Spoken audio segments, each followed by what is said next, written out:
You walk around Christian space, it's almost as if our God no longer holds the same value, awe, and reverence as he held in the 70s and the 80s. Go around the Christian space, our cities, our places of worship have been hijacked by Babylon. The people have been held captive. People sit in congregations for 15, 20, 30 years. They never grow in God. They don't know God.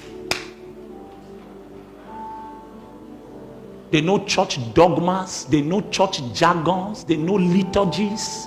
They know creeds. But the God of the Bible they have never met. Babylon did not only besiege the city, Babylon broke her walls. And sacred things that were in the temple have now been desecrated. Our music has been desecrated. Worship now is gyration.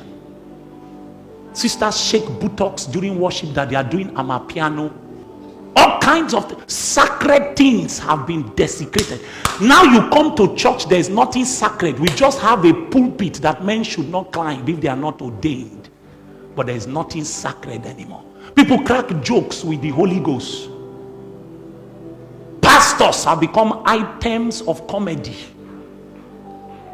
Comedians have been given a place within our ranks.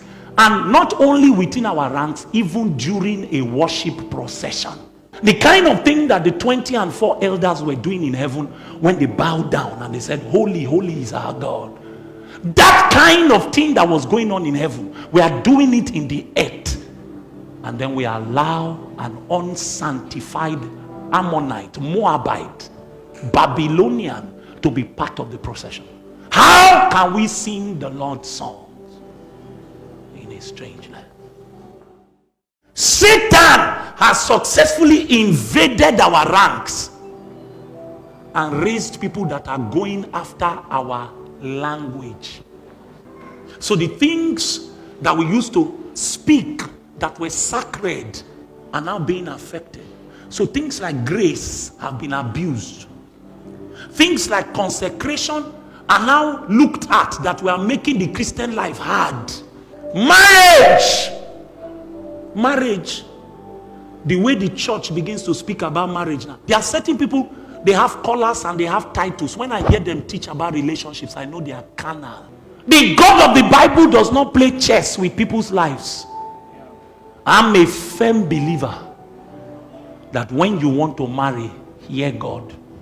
God still speaks about marriage, and marriage is still the union between one man and one wife. And God still hates divorce. There's no way you want to spin it. There's no way you want to contemporary whatever thing it is. There's no way you want to make it align with culture. God hates divorce.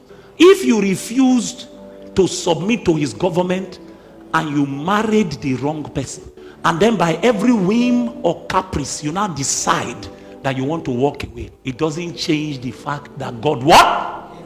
He hates divorce. The reason he hates divorce is because of the implication it has on children and the society. The family is the first unit for discipleship, even before the church. In ancient Israel, the father was the chief discipler in the home, not the priest, the father. So the father discipled. So you will read in the Bible that God will say, so that you may tell it to who? Your children. Our language has been corrupted.